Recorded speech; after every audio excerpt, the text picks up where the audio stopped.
Right.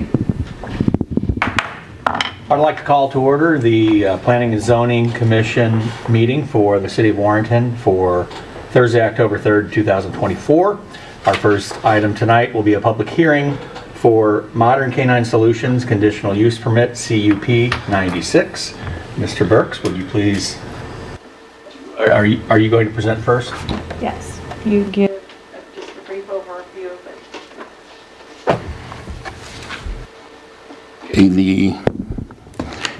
It's Modern Canine Solutions Conditional Use Permit, CUP 96.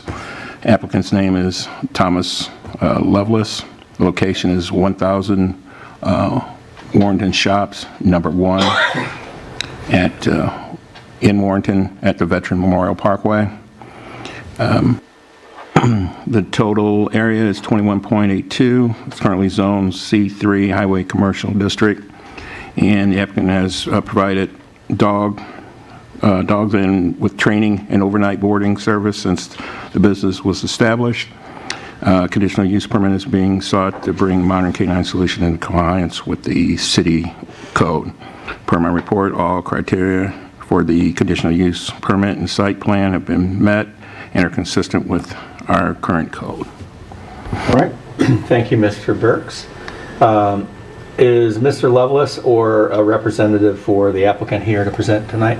Yes, easy. All right. And do you have a presentation you'd like to make? I have no idea what I'm supposed to be doing, so whatever you guys need, I can answer questions or I can tell you what we do. So, just for clarification, any item we have on a public hearing, the applicant has the opportunity to make a presentation if they wish. We've got the materials that you submitted ahead of time. So if you do wish to make a presentation, we give you 10 minutes where you could speak up here at the podium. Otherwise, if you don't have a presentation and you want us to move forward into the next part of the meeting, we can do that. My wife would like to speak. All right, please come forward. We'll need you to state your name and then make your presentation. My name is Kayla Lovelace. I'm Tommy's wife and a co-owner of Modern Canine Solutions. I do just want to let everybody know we all live in this community. I'm kind of an address the elephant in the room kind of girl. And so what I do want to point out is we have been in business prior to applying for this conditional use permit. We did attempt to do our due diligence and clarify to make sure that we didn't need the conditional use permit before we started operating the building at the time that we did our business license. We've chalked it up to a big, huge misunderstanding. The city is saying that they need us to file the conditional use permit. We just want to play fair and play by the rules and do what's needed. So that's why we're here tonight. I want to clear the air with any misconceptions that we were trying to fly under the radar and play in the dark gray area. That was not the intention. As dog trainers, boarding for us in our head is a specific particular service. And so when we were going through the bylaws and we saw that boarding needed the conditional use permit, our service is not public boarding, it's a board and train. So if any of you have dogs, you would send the dog with us, they would stay with us overnight consecutively for 2 to 6 weeks, depending upon the program. So you're talking anywhere from 14 to 42 days, the dog would be with us. So they do stay overnight. In my dog trainer mind, in our dog trainer minds, that's not boarding. Boarding is you need your dog to come stay for a couple of days. So that's where the misunderstanding is. We're good with whatever the city says they need for us to be a part of the community and to stay within our lease and not have to break those lease terms. That's where we're at. All right. Thank you very much. Do you guys need me to stay up for questions or anything like that? No, if we have questions, we'll address that in the regular open part of the meeting. Okay, perfect. Thank you. Thank you. At this time, we invite anyone else in the public that would like to make any comments or has any opinion on the question to come forward and make their comments. All right, it appears we have no additional further comment for the public hearing, so we will close the public hearing and move into the regular full agenda for the Planning and Zoning Commission meeting. Our first item on the agenda will be the minutes from the October 1st, 2024 Planning and Zoning meeting. And you've all had a chance to see those and review them. At this time, if you have any corrections or comments to make on that, please do so.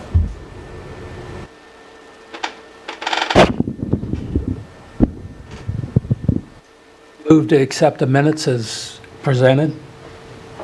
Second. Okay, we have a motion by Mr. Cooper and a second by Mr. Cullum to approve the minutes as submitted. Any other further comments or questions? We'll move to a roll call vote. Mr. Cooper? Yes. Mr. Dieterman? Yes. Mr. Cornell? Yes. Ms. Cheryl Cullum is absent. Mrs. Kelly Madden? Yes. Mr. Miller? Yes. Mr. Costello? Yes. Mr. Jason Cullum? Yes. Mr. Durbin? Yes. And Mr. Barton is absent. All right, therefore, the motion to approve carries by a vote of 8-0 with 2 absent. Next item on the agenda is public comments. We have a period where the public can make comments on any items on the agenda for this evening. Is there anyone here that would like to make a public comment tonight? All right, it would appear we have no public comments. We'll close that item and move on to item 3, which is our revised public hearing, which is our Modern Canine Solutions Conditional Use Permit and Site Plan Permit, CUP 96 and SP 171. We've already heard from Mrs. Lovelace and from Mr. Burks. And so at this time, we will open discussion among the commission. I guess my question is, it seems from Ms. Lovelace's comments that, I'm trying to figure out how this came to be. Was there a complaint? They just applied? It seems like there's some kind of conflict at this point. I'm just kind of wondering how we got to this point. Well, when they first came in, they were advised that they were going to just train. And from our appendix, they could train in the building, but the boarding part would need a conditional use permit. Then it was brought to our notice that they were doing overnight boarding. We contacted them to let them know that they needed to apply for a conditional use permit. I did have a chance, I'm having trouble bringing the packet up in front of myself. A couple of things that just kind of jumped out to me is the fact that the facility isn't fitted with... Is your microphone on? We can't hear you. Oh, sorry.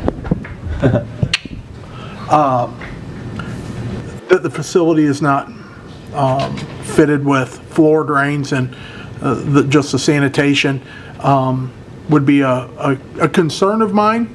But then I also understand that they're already operating in that manner anyways, and apparently it hasn't been an issue.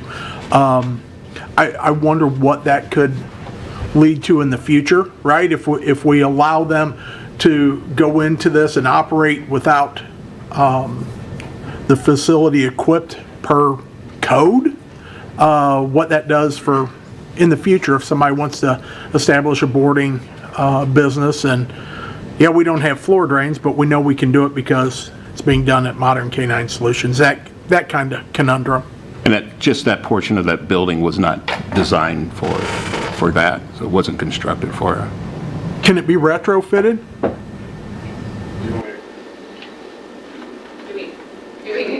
Yes. Yeah, if you want to address those questions, please. So we do have a floor drain in the facility. I don't know, is there a picture of the building as part of the site plan? I'm familiar with the building. Okay, so when you walk into the building, there's the big, huge area. You have the tile floorways that go back to the double doors on the back wall. If you go through the double doors where you kind of have a staff area on the left, you have another set of double doors on the right. You go into that area. I'm not sure what they used it for when it was Liz Claiborne. That is where our kennel area is set up now. There is a floor drain back there. So our sanitization protocols right now is if there is feces in the run, we take a dustpan and a paint scraper and we scrape those feces into the dustpan. It goes into a trash can that has a liner. That trash can is changed every single shift. That liner gets tied. The trash from that goes in the dumpster. That's all solid waste. I'll say feces, hair, all of that stuff. There is one floor drain. When we go to clean the kennels, because the sloping of the kennel is inappropriate to hose down the whole thing, we use a rescue cleaner that we source through our veterinarian. And we'll mop the run. We squeegee the dirty water, so we'll squeegee urine out. We'll mop the run to sanitize it, and then we'll squeegee what's left of that out down to the drain. There is one floor drain. It's over by the, Fire sprinkler. thank you, yes. Yeah, that's where the floor drain is. So, and that's our protocols for right now, how we're keeping things contained and being respectful of the sewage and water within the city. How many kennels do you have, and how many dogs on average are you boarding? We have a capacity for 36. 6 of those kennels right now are out of commission. So as of right now, we've got 30. At any given time, we only have about 20 dogs because anything more than that throws stuff off as far as team morale and productivity and what we're willing to put out into the community as far as product goes. So 20 is the max, capacity is 30. There will be some overlap occasionally. If I've got a dog going home or 2 dogs going home today, I'll take that same number in the same day, so you overlap for a day or 2. And how long have you been running at those capacities? Pretty much since we opened. Just 2 years, 3 years? Yes, 2 years. Thank you, I appreciate it. Any other questions for Ms. Lovelace before she steps back? All right, thank you, Mrs. Lovelace.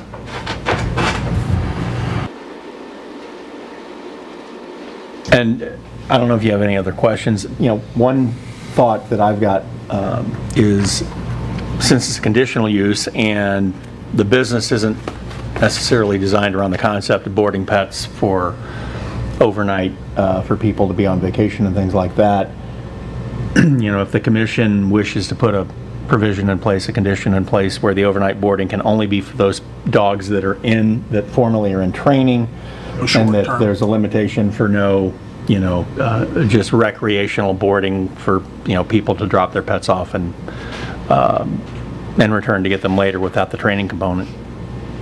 No short-term boarding. Right.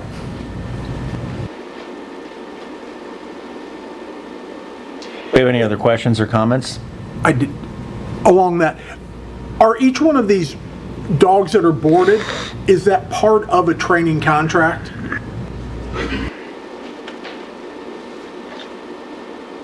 Yes. So we have multiple training programs based on age of dog, behavioral issues, desired outcomes from the client. So we do have a designated contract per package. Can I bring up the question you asked about just the recreational? So we've gone through this program, or this whole process to get to where we are now. If it's possible, we would like to add that recreational or per night boarding to our repertoire of packages, because it's extra income from us. It's easy income for us. Right. So if that can stay on the table, we'd appreciate that. We'd like to have that as a condition for us. So that's that. But yes, for every program that we have, there's a contract, there's an agreement, desired outcome, and all the different training aspects of that with the clients. Does that answer your question? Yes, thank you. Awesome. Well, based on that comment, I think if that's something that you wanted to open up, I think we probably should have Mr. Burks, Mr. Struckoff, and city staff analyze whether or not the facility as presently configured would work under those circumstances, or whether... What it would take to make it work under those circumstances. Right, yeah, whether as it's configured now will or not, and I'm not opposed to, I guess I'm asking for some guidance from the two of you and our city attorney as to whether that question, because I think the overnight boarding, the way it's presented, is more or less to kind of correct the unintended situation we're in, where it wasn't realized at the time the application came in. If we're going to do boarding, which I don't even know if the zoning allows for this particular type of boarding in that zone, do we need to look at that as a separate question, or is that okay to take up as part of this request?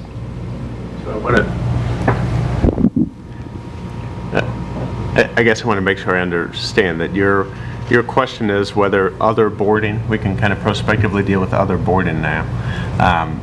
I guess what's the application say?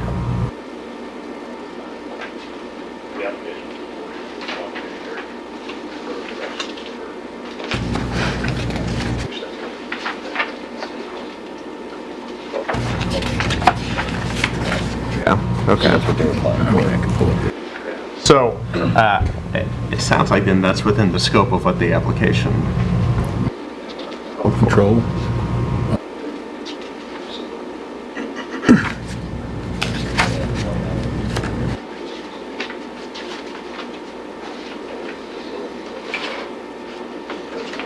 Yeah, other than the national code. Yeah, to my knowledge, we don't have any specific code requirements.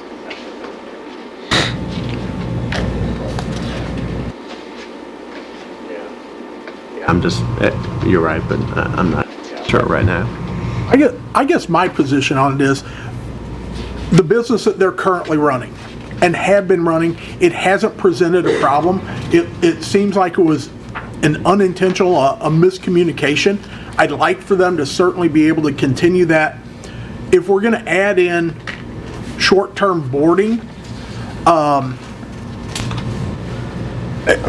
I would be concerned about the sanitation part of it. And there's the piece of, I don't want to be burdensome to them and say you have to retrofit the building, but I also want to be fair that there may be others that are looking to board too, but they can't because their facility doesn't meet those requirements. So I would want them to meet those, whatever those requirements are that are deemed necessary for that. It hasn't been that long ago that we had a applicant in front of us with the pet store, and I know we had pointed questions, the Board of Aldermen had pointed questions, making sure there were gonna be no boarding or breeding. And I know you're not asking for breeding, but that there would be no boarding as part of that business plan. So that's kind of where I'm at. Well, and, I don't know if the city has had the opportunity, the city staff's had the opportunity to entertain whether the boarding for training purposes versus boarding for Short term. short-term, if there's any differentiation between the two. And it may be, Right. John, that the needed drain is already adequate. That's my take on it is, if they're already boarding for training, they've got a plan in place for sanitation. They've had no issues with having 20 dogs that are training that are overnight, and they've met the requirements for the cleanliness of the facility, for getting rid of the waste. If they're also allowed for those 2 or 3 kennels for somebody who's going away for a weekend to board, in my mind, maybe not, and there may be some difference, but in my mind, that's a similar functionality for keeping the pets for training overnight, keeping the pets for 2 days while somebody goes on a weekend vacation. And I don't disagree with that. Would the pets potentially that you would board for overnight be in addition to the 30 that you may have there for training? 20 typically on average, but 30 max capacity. Are you looking to go above that 30 max capacity? Eventually, we have the space for it according to the Department of Agriculture, so they have an entire breakdown per size of dog, how much space those dogs need. We're well over that for each individual dog currently. We have entertained, when our staff grows, our income grows, or as a business our revenue grows, to hire on more staff, which would allow us to bring on more dogs. We're never going to be a Kennelwood. We don't ever plan on being that large. But according to Department of Agriculture, there's no difference between what we're doing for stay and train or board and train dogs versus just a dog that's staying for boarding. As far as the Henderson or the weight on the staff, it's not anything more. They're just pottying dogs outside, taking them for potty breaks, taking them for a couple walks. The hindrance as far as that goes isn't anything worse. It would also give us more revenue to bring in for more staff to employ more people from the community and things like that. So Well, and, I think it benefits the community to have a training facility where we have more pets that are obedience trained and better behaved. So I don't think there's much objection at all to that. And Mr. Cullum's point is good. I'm not sure that the application necessarily represented that this expansion question would be in play, or whether we were going to simply continue doing what you're doing now as you've been doing it. And first of all, I think that, pet owners need the ability to put their pets in quality facilities, even for short-term boarding, in my opinion. My only concern is, if we're talking about, you have a very large building, and obviously the ability to board overnight pets, you could do far more than 30 there, and there does reach a point where one single floor drain is probably not adequate to handle the cleaning. So, and we've spoken to the property owner about if we do expand, what the conditions would be to bring in more drainage, what it would be if we were going to expand something that way. We haven't crossed the line where we feel like we need to go that way, because the way that we've been doing things and sanitizing things have been adequate. We haven't had any rampant disease, Bordetella, coughing, anything like that spreading through our kennel. Our staff is fantastic about it. Actually, our veterinarian care is here to support us, and they come in pretty regularly to make sure that we are doing our due diligence, that we're educating our staff to make sure that they're doing their due diligence to make sure that everything stays clean and sanitary for the dogs. So I think from the point of view of the commission, the question of allowing the boarding under the current circumstances is the one we should answer, but it's probably also important to have some concept of where we are today, what the proper upper limit on capacity is, and then anyone's always welcome to come back in the future if they want to expand their business and add additional, in this case, kennels to the condition.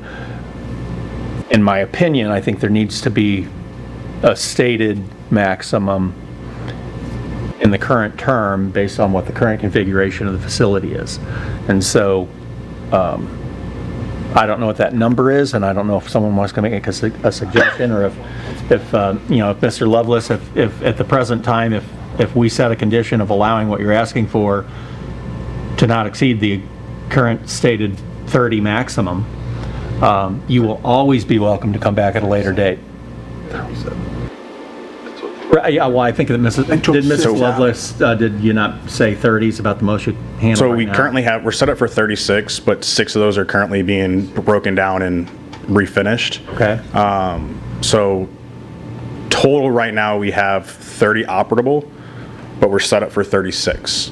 We have space in the actual kennel space for a couple more, but we're not filling them. So, 36 right now would definitely be a good number for us.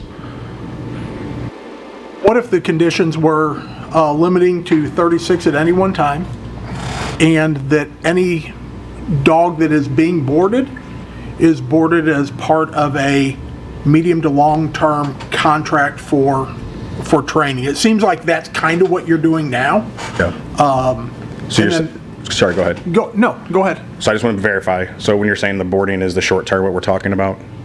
I'm calling, what you're currently doing is you're boarding animals that are part of one of your training programs. Okay. I would like to see that continue with a maximum of 36, and then work with the city staff on what we need to do. If you want to add in this short-term boarding and increase your capacity, I know there's a need for it. You guys have a really good reputation in the community, I know that. So I think that you will have good support to do that. I just want to make sure that you're doing it the correct way, Right. and a way that is fairly applied to each and every person that may want to go into that business. For sure. So as my wife said, we're typically around 20 dogs, which leaves us 16 runs if we were to have full capacity of the 36. So I think if we were to do the conditional of a total of 36 dogs total for now, regardless if they're in a training program or for short-term or extended-term boarding. For this current stay, I think that would be plenty for us until we get to the point where, one, we can hire the staff that we can take on more dogs. But I think that would be a great growth point for us to grow from. I'm just curious as to, when you said, we plan on expanding, do you have a number in your head as far as how many kennels you're thinking of expanding to? I do not. It's going to depend upon the way that agriculture will allow us to finagle the kennels, because it's going to be per the size of the dog. The back area of the kennel space that we have in the back of the building, I want to say is about 100 feet by 25 feet wide. And with that, we have 5 foot by 5 foot by 6 feet tall runs. And that allows us to fit the 36 runs in there. There's another room between the back room and then the front of the building that's wide open. We were considering retrofitting that for a kennel as well, but that would also take us adding floor drains and things, because there is no drainage in there. It's a solid floor. That's actually where we have our food storage and our grooming area. But if we did expand, if we got to that point where we could take on more dogs, that would be the next reasonable option for that. And then we'd have to explore, obviously, the cost of putting in drains and things like that to make it worth it. Right. So, Okay. so as far as that actual number, I don't know, but who knows? It would probably be no more than 10 more at that point in that space, from what I can imagine with how big it is. Okay. Are you currently, or is there a number at which point you're subject to any kind of USDA inspection or another agency inspection? Other than Department of Agriculture?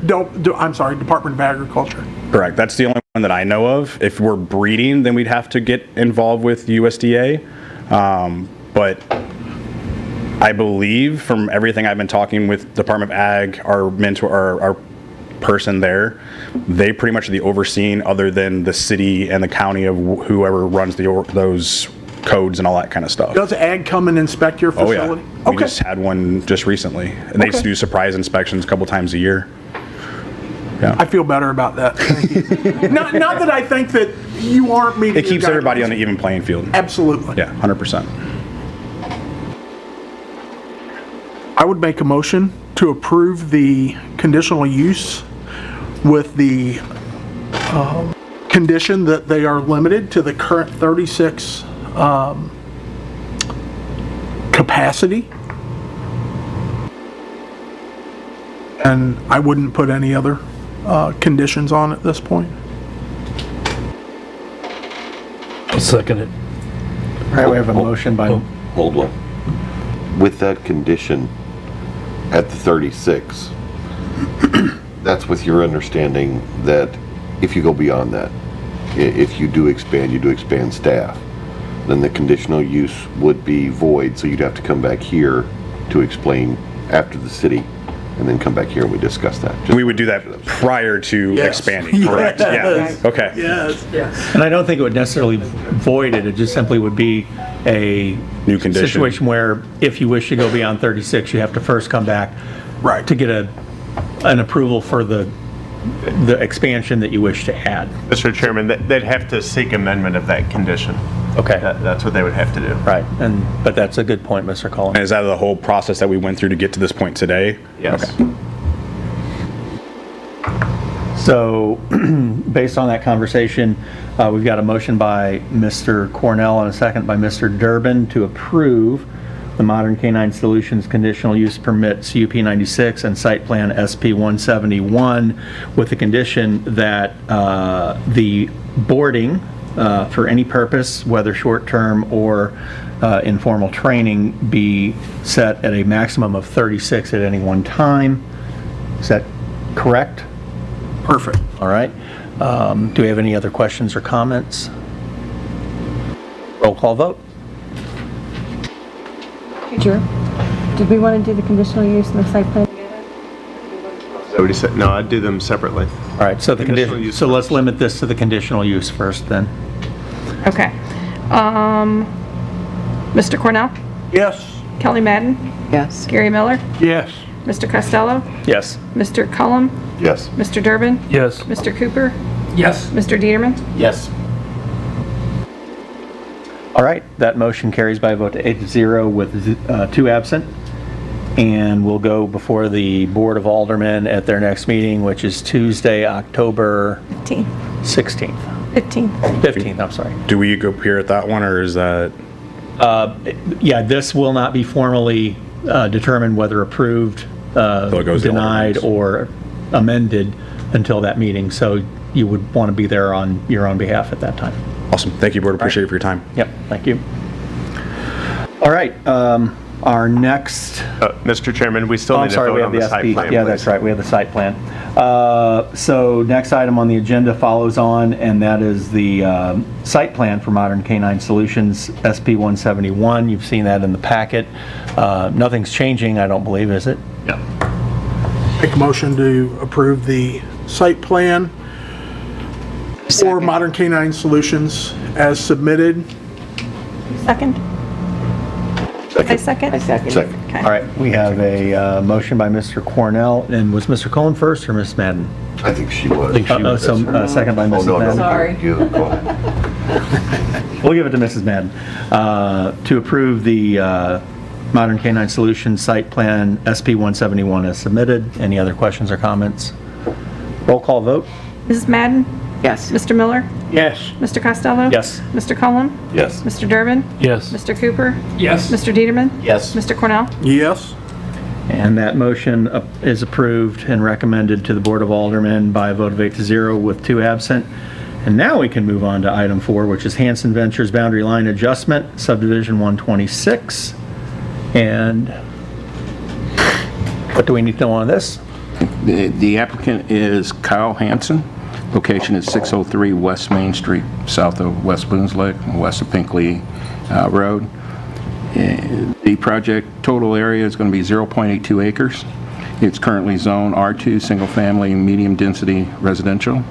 The plan outlines a consolidation of existing 8 lots into 2 newly configured lots. So there's actually 8 lots on that property right now. They're going to combine Lot 1, 2, 33, and 34 into a single 0.41 acre Lot 1A, and Lot 3, 4, 31, and 33 will be combined into a single Lot 0.41 acre Lot 3A. Per my report, all criteria for the border, the boundary line adjustment have been met and are consistent with our current code. Representative from Lewis and Beatty's here to answer any questions on that. That's all I have. Thank you. What questions or comments do we have from the commission? It took me entirely too long to figure out where this was, and then it's like, oh, it's that Pinckney Street. Yeah. So essentially, we're taking 8 lots, which each of them on their own are probably too small to conform to the current setbacks to put a residence on, and reducing them to 2 lots total that will be developable? Correct. Okay. I'd like to make a motion to pass the boundary adjustment for the plot as displayed and discussed. Second. Motion by Mr. Cullum, second by Mr. Cornell to recommend approval of the Hanson Ventures Boundary Line Adjustment Subdivision 126 as submitted. Any further questions or comments? Roll call vote? Mr. Cullum? Yes. Mr. Durbin? Yes. Mr. Cooper? Yes. Mr. Dieterman? Yes. Mr. Cornell? Yes. Mrs. Madden? Yes. Mr. Miller? Yes. Mr. Costello? Yes.